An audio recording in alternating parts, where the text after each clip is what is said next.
Esto es Aprendamos Juntos y hoy vamos a hablar sobre la filosofía de Hegel y su fascinante método dialéctico. Imaginemos por un segundo que cada conflicto, cada crisis profunda y cada fracaso no son errores en el sistema. Ajá. ¿Qué pasaría si, en realidad, esas tensiones y contradicciones fueran el único combustible posible para que el mundo avance? Es una forma perfecta de entrar en materia, la verdad.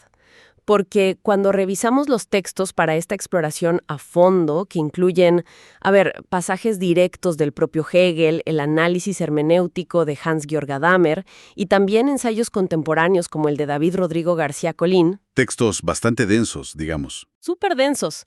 Pero el objetivo no es ahogarnos en jerga académica incomprensible. La misión hoy es capturar el corazón mismo de esta idea. Entender que la realidad no es una fotografía estática, es más bien una película, o sea, un proceso vivo que no deja de moverse y transformarse en ningún momento. Totalmente. Y para entender cómo pensaba Hegel este movimiento, primero hay que ver contra quién peleaba intelectualmente en su época. Bueno, vamos a desempacar esto. Porque en sus famosas lecciones sobre la filosofía de la historia universal, Hegel se lanza con todo contra los historiadores y filólogos de su tiempo. Sí, no les tenía nada de cariño. Nada, obvio. Los veía básicamente como acumuladores compulsivos. Decía que eran como abejas, que juntan datos, fechas y citas a ciegas, trabajando en archivos cerrados sin una verdadera conciencia de los problemas históricos de fondo. Exacto. Trabajaban muchísimo, nadie lo niega, pero sin entender realmente lo que estaban haciendo. Para estos eruditos, la historia empírica era, digamos, una suma matemática súper simple. Un evento más otro evento igual a historia. Claro, una lista de supermercado. Tal cual. Pero Hegel plantea que hay una diferencia gigantesca entre encontrar un mineral en el camino y encontrarse con otra vida humana. O sea, un mineral te lo guardas en el bolsillo, lo catalogas y ya está. Es un dato inerte. Es una piedra y punto. Exactamente.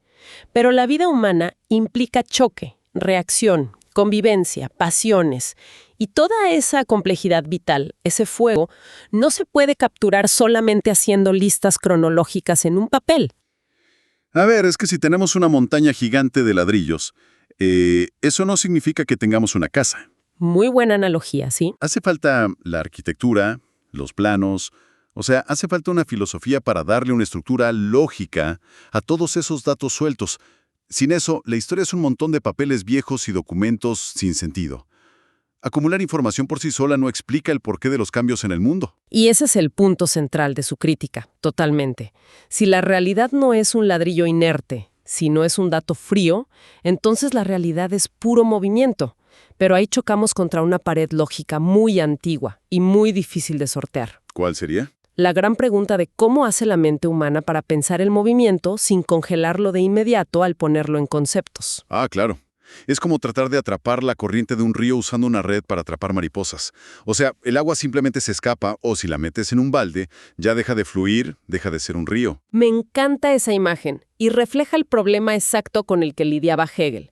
Y para resolver esto, Gadamer explica cómo Hegel voltea a ver a los antiguos pensadores griegos. Lo fascinante aquí es cómo Hegel rescata la antigua paradoja de Zenón sobre el movimiento. La famosa paradoja de la flecha, ¿no? Esa misma. Pensemos en una flecha volando por el aire. Zenón decía que para que se mueva, en un instante hiperpreciso, milimétrico, tiene que estar en un punto exacto del espacio. Lógico. Pero si está en un punto exacto y fijo en ese milisegundo, entonces no se está moviendo. Está en reposo. Así que para moverse de verdad, la flecha tiene que estar y no estar en ese lugar exactamente al mismo tiempo. Claro, para los griegos antiguos esto era una aberración lógica tremenda. Era la prueba de que el movimiento era una ilusión y que los sentidos simplemente nos estaban engañando. Sí, huían de la contradicción. Pero para Hegel, esa contradicción es la joya de la corona. La contradicción no es un error de cálculo del cerebro o una falla del lenguaje. Es el pulso mismo del universo. Es la prueba de la existencia del espíritu en la materia. O sea, no hay que esquivarla. Para nada. Lejos de ser algo negativo o un error, es el motor absoluto de todo lo que existe. A veces convengamos que estos conceptos tan abstractos pueden marear un poco. Así que resulta muy útil aterrizarlos con ejemplos cotidianos, como hace García Colín en su ensayo al hablar de la ley de la transición de la cantidad a la cualidad. Un concepto clave, sí. Pensemos en algo tan simple y aburrido como poner agua a hervir para hacer un té. Ponemos la olla al fuego y la temperatura empieza a subir. Pasa de 20 grados a 30, a 50, a 90. Todo ese cambio es puramente cuantitativo. Sigue siendo agua líquida. Exacto. Se ve igual, actúa igual, la tocas y es agua. Solo que tiene más calor acumulado. Pero ojo, la tensión interna dentro de esa agua está creciendo silenciosamente con cada grado que suma. No es que no pase nada. Tal cual. Hasta que llega a lo que Hegel llama el concepto de la medida, que es ese punto crítico de ruptura.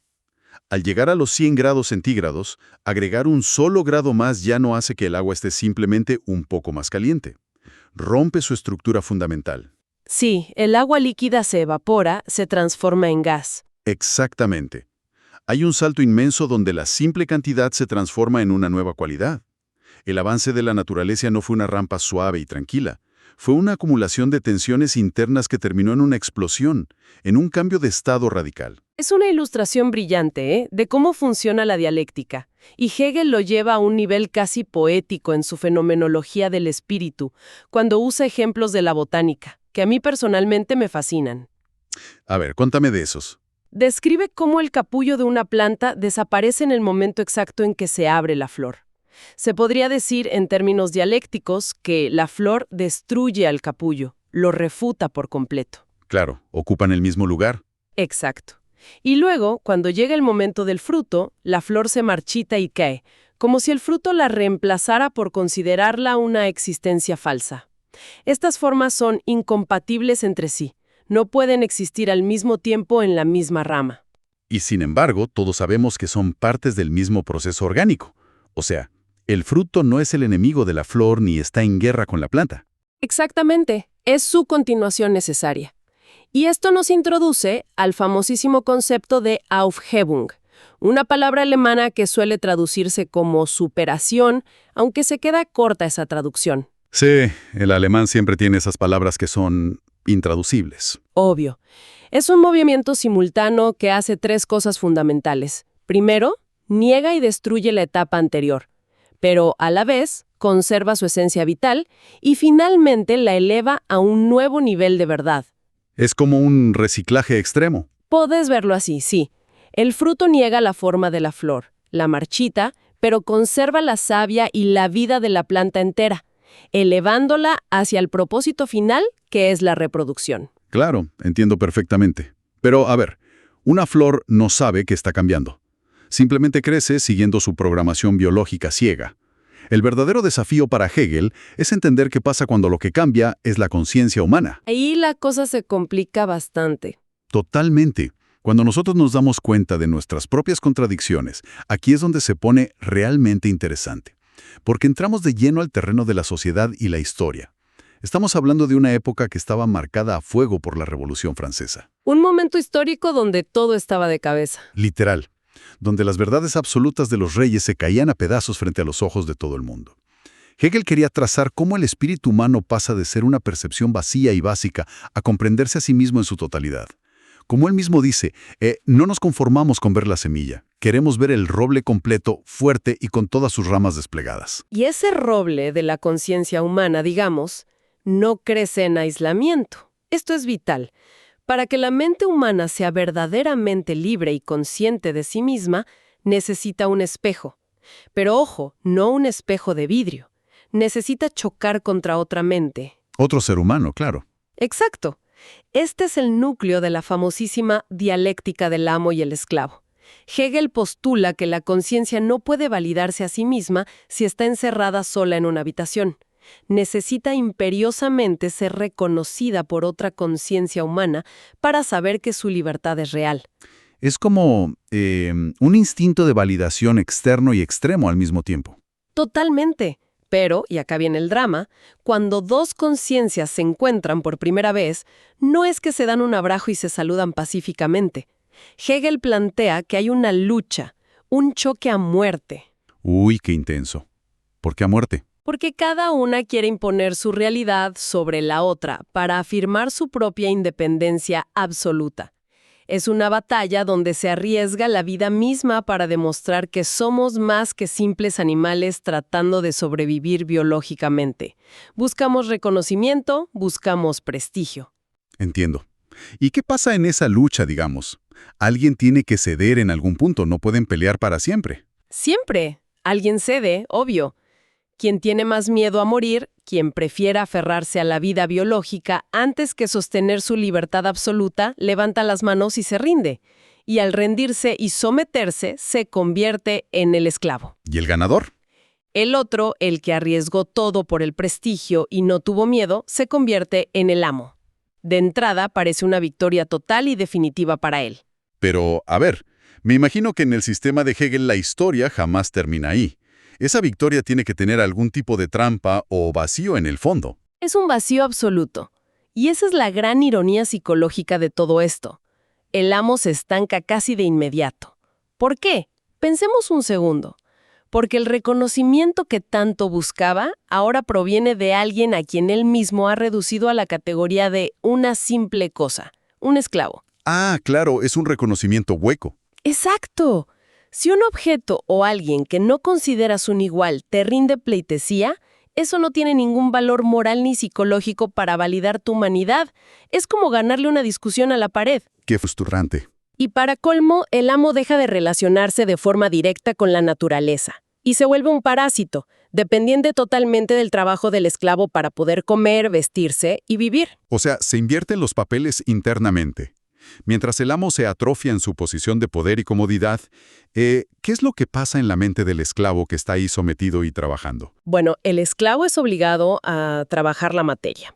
Y al principio sufre, por supuesto, está bajo amenaza.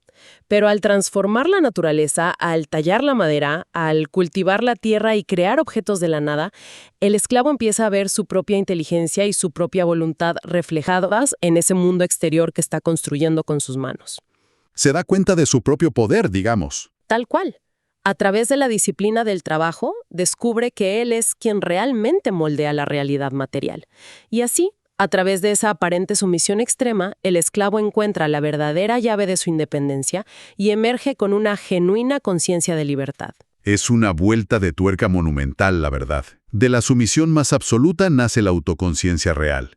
Ahora, hay un puente metodológico que tenemos que cruzar sí o sí en esta charla. A ver, te escucho. Si el mundo, la sociedad y la mente son este flujo incesante de contradicciones y superaciones constantes, ¿cómo hacemos para hablar de todo esto? Porque el lenguaje que usamos todos los días, vos fíjate, suele meter las cosas en cajas estáticas. Ese fue, sin la menor duda, el dolor de cabeza metodológico más grande de Hegel. Gadamer hace un análisis excelente sobre cómo Hegel intentó romper el lenguaje desde adentro, creando lo que él llamó la proposición especulativa. Suena complejo. ¿Cómo funcionaría en la práctica? Pensemos en cómo hablamos normalmente. Si decimos una frase simple como «el coche es rojo», tenemos un sujeto fijo y sólido, que es el coche, y le colgamos un predicado, que es rojo, como si fuera un adorno externo que simplemente se le pega por accidente. Claro, el sujeto es la base sólida y la cualidad viene de afuera, se la agregamos. Tal cual, el pensamiento camina en línea recta, tranquilo, del sujeto al predicado y ahí termina. Pero en la filosofía hegeliana, las oraciones no pueden funcionar así de simple. Cuando Hegel escribe afirmaciones como, por ejemplo, lo real es lo universal, nos advierte que nuestro cerebro intenta hacer lo mismo de siempre, pero choca. ¿Por qué choca? Porque al leer eso, lo universal no es un abrijito que le ponemos a lo real.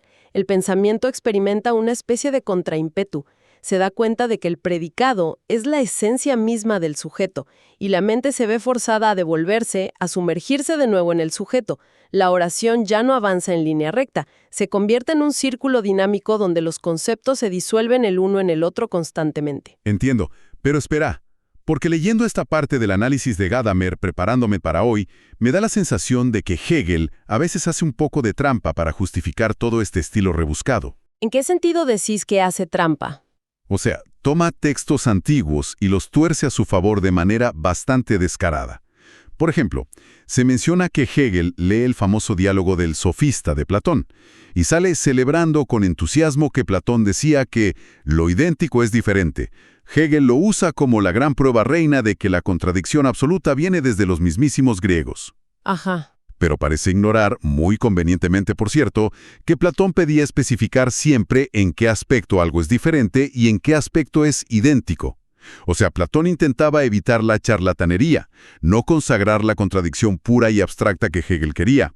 ¿No te parece que es forzar demasiado la historia de la filosofía? Bueno, si conectamos esto con el panorama general, sí, tenés toda la razón en eso. Hegel violentó un poco los textos clásicos, por así decirlo. Borró los matices que le resultaban incómodos porque necesitaba legitimar su propio método histórico. Claro, armó su propio relato. Él necesitaba imperiosamente que la contradicción fuera absoluta, no un simple juego de perspectivas o aspectos menores. Pero hay que reconocer que logró armar todo este rompecabezas filosófico gracias a una enorme ventaja que tenía a la mano: su propio idioma materno. El alemán. Exacto. Hegel aprovechó la tremenda plasticidad del alemán que permite unir raíces y prefijos como si fueran piezas de Lego para formar conceptos fluidos que abarcan múltiples significados a la vez. Claro, como esa palabra mágica que mencionábamos antes, el Aufhebung. Exacto, es el ejemplo perfecto. Una sola palabra que engloba cancelar, conservar y elevar todo al mismo tiempo y sin contradicción aparente. No tuvo que inventar fórmulas matemáticas o símbolos extraños, simplemente exprimió los rincones lógicos del lenguaje natural hasta forzar a la mente de sus lectores a pensar de forma contradictoria y en constante movimiento. Y toda esta inmensa catedral de ideas, toda esta nueva forma de procesar el universo entero, convengamos que no se quedó flotando en las nubes académicas. Provocó una verdadera onda expansiva en la historia. Generaciones enteras de pensadores decidieron tomar este método dialéctico, darle la vuelta o intentar destruirlo por completo. Generó fanáticos y enemigos por igual. Totalmente. Y al ver cómo evolucionó esto hacia figuras históricas como Karl Marx, es fascinante observar el giro enorme que ocurre. Vemos cómo las ideas mutan. Es un cambio radical. Y acá quiero hacer una pausa súper importante para quienes nos escuchan. No estamos tomando ninguna postura política en absoluto, ni avalando el capitalismo ni el socialismo. Simplemente estamos reportando con total imparcialidad cómo los textos describen la evolución de estas ideas. Una aclaración más que necesaria, siempre. Hecha la aclaración, vemos que Marx toma la dialéctica de Hegel, que estaba profundamente cimentada en el idealismo. Es decir, esta premisa de que el espíritu, la idea y la mente son los verdaderos constructores de la realidad material. Claro, Hegel pensaba que la razón y los conceptos iban siempre por delante, como una locomotora, creando la realidad a su paso. Exacto. Pero para Marx, Hegel tenía la ecuación completamente al revés. Marx plantea que la materia, las condiciones económicas tangibles y la forma en que los seres humanos producimos para poder sobrevivir cada día son la base primordial que va primero. La infraestructura, digamos. Tal cual. Las ideas, la cultura o los sistemas legales que tenemos en la cabeza son, según él, simplemente el reflejo consciente de ese mundo material terrenal y de todos sus choques internos. O sea, Marx toma el mismo motor dialéctico de contradicciones, pero lo baja de las nubes y lo pone a funcionar en la Tierra. Es un giro de 180 grados absoluto. Y además de eso, hay una diferencia enorme en cómo concebían el destino final de la humanidad. O sea, Hegel llegó a convencerse, paradójicamente, de que la historia, como un largo proceso hacia la libertad moral, estaba llegando a su meta final en su propia época. Sí, pecó de un poco de ego, tal vez. Bastante. Él veía en el Estado prusiano moderno de su tiempo la realización suprema y casi definitiva del espíritu. En cambio, Marx, utilizando exactamente la misma herramienta lógica, miraba hacia adelante, argumentando que las tensiones materiales de la sociedad aún exigían soluciones y transformaciones radicales en el futuro. No estaba todo resuelto, ni mucho menos. Para nada. Pero, bueno, Marx no fue el único gigante en enfrentarse a este sistema tan inmenso. Esto plantea una pregunta importante. ¿Qué pasa cuando el método de Hegel choca con la filosofía del siglo XX? Martin Heidegger es un crítico fundamental en este aspecto. Y Heidegger, si mal no recuerdo, ataca desde una trinchera completamente diferente, ¿verdad? Totalmente distinta. Como se analiza muy bien en los estudios hermenéuticos, Heidegger critica severamente la obsesión que tenía Hegel por lo que él llama Ansbachheit, que, a falta de una palabra mejor, podemos traducir como la presencia total. ¿Y qué significa exactamente eso de la presencia total? Para Hegel, cualquier misterio en el mundo, cualquier contradicción oscura, eventualmente tiene que ser iluminada por la luz cegadora de la razón absoluta. O sea, todo tiene que volverse transparente, 100% lógico y conceptualizable. Todo debe estar plenamente presente frente a la mente humana. Entiendo. Es como si la filosofía hegeliana no tolerara en absoluto que algo quedara oculto en las sombras o fuera directamente inexplicable. Exactamente. Le tenía terror a lo inefable, digamos. Y Heidegger argumenta que eso es una tiranía del concepto claro y luminoso. Él sostiene que la existencia humana no es pura razón transparente, no somos máquinas de lógica. Somos un poco más caóticos que eso. Bastante más. Nuestra existencia está atravesada por la temporalidad, por la angustia de la finitud y por cosas que se nos ocultan constantemente y que escapan a las garras de la lógica estricta hegeliana. Para Heidegger a veces los silencios, la pura intuición o incluso el lenguaje poético revelan verdades muchísimo más profundas sobre nuestra realidad que una deducción lógica perfecta. Lo cual inevitablemente nos arrincona contra una paradoja final que a mí me parece espectacular, y casi te diría irónica. A ver, decime. Si repasamos todo lo que hemos analizado hoy, la regla de oro, la regla intocable de la dialéctica hegeliana, es que nada es permanente en esta vida. Todo es movimiento a través del choque constante de opuestos. Todo capullo debe ser destruido sí o sí para darle paso a la flor. Hasta ahí estamos de acuerdo. Entonces, ¿no es una contradicción gigantesca y evidente que el propio Hegel intentara ponerle un punto final a la historia humana dentro de su propio sistema filosófico? Tratar de decir, bueno, hasta aquí llegó el desarrollo, ya alcanzamos el espíritu absoluto, cerremos la cortina, parece violar la única gran regla que él mismo descubrió con tanto esfuerzo. Es una contradicción innegable y la verdad muy flagrante. Y de hecho, pensadores posteriores como Friedrich Engels lo señalaron con muchísima agudeza. Él argumentaba que el intento de Hegel de cerrar su sistema en una verdad absoluta y final era básicamente como estrangular su propio método dialéctico con sus propias manos. Lo asfixió. Tal cual. El método te exige buscar el cambio de manera infinita, pero el sistema, la necesidad humana tal vez de tener respuestas definitivas y sentirse seguro, le exigía ponerle un techo al edificio filosófico. Claro, no podía dejar el edificio sin terminar. Exacto. Esa tensión insalvable entre un método revolucionario que pide cambio incesante y un sistema conservador que quiere detener el reloj de la historia porque ya le gusta cómo están las cosas, es posiblemente la mayor riqueza y al mismo tiempo la gran tragedia de toda la obra de Hegel. Es fascinante, realmente. En definitiva, hemos recorrido hoy un camino denso, sin dudas, pero tremendamente revelador para cualquiera que quiera entender cómo pensamos el mundo. Vimos por qué la historia necesita planos arquitectónicos para tener sentido, y no puede ser solo una avalancha de fechas y datos muertos en un archivo. Vimos el choque entre la piedra y la vida, digamos. Exacto.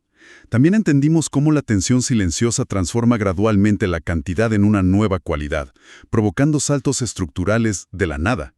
Nos sumergimos de lleno en la mente humana, observando cómo la conciencia necesita chocar violentamente con otra para ser validada. La del amo y el esclavo. Sí, y cómo paradójicamente es a través del sudor, del trabajo con las manos y de la aparente sumisión que se termina conquistando la verdadera y única libertad. Sí, y finalmente vimos cómo este inmenso intento de atrapar toda la realidad en las redes del pensamiento lógico dejó un mapa tan, pero tan complejo que sus sucesores tuvieron que invertirlo, como Marx, o cuestionarlo radicalmente, como Heidegger, para poder seguir avanzando en la historia del pensamiento. Es que, al final del día, yo estoy seguro de que el mayor legado de Hegel no es creer que descubrió la verdad absoluta sobre cómo funciona el universo. No, ni de casualidad. El verdadero regalo es el lente analítico que nos deja para mirar el mundo cotidiano. Nos recuerda sin descanso que la realidad de hoy, con todas sus estructuras y jerarquías, no es algo permanente ni tallado en piedra. Nada es para siempre, digamos. Exactamente. Todo ese conflicto latente, todas esas fricciones y dolores que vemos a nuestro alrededor todos los días, se están acumulando bajo la superficie para dar un salto cualitativo gigantesco hacia una nueva realidad. Es un mensaje de movimiento. La dialéctica, en el fondo, nos invita a dejar de asustarnos tanto por las crisis y contradicciones de nuestra época para empezar a verlas como lo que genuinamente son. El motor imparable que empuja a este mundo hacia adelante. Y eso nos deja con una idea muy, pero muy provocadora para pensar en nuestros propios días, para quienes nos escuchan. Si aplicamos este implacable método dialéctico a nuestras propias vidas, a nuestras relaciones personales y a las verdades que sostiene con tanta firmeza la sociedad actual, surge una duda apasionante. Una gran duda existencial, sí. ¿Qué instituciones, qué creencias o qué sistemas que hoy asumimos como supersólidos, inamovibles y definitivos, son en realidad solamente el capullo que está a punto de ser destruido y superado por la flor del mañana? Tremenda pregunta para dejar pensando a todos. Hasta la próxima.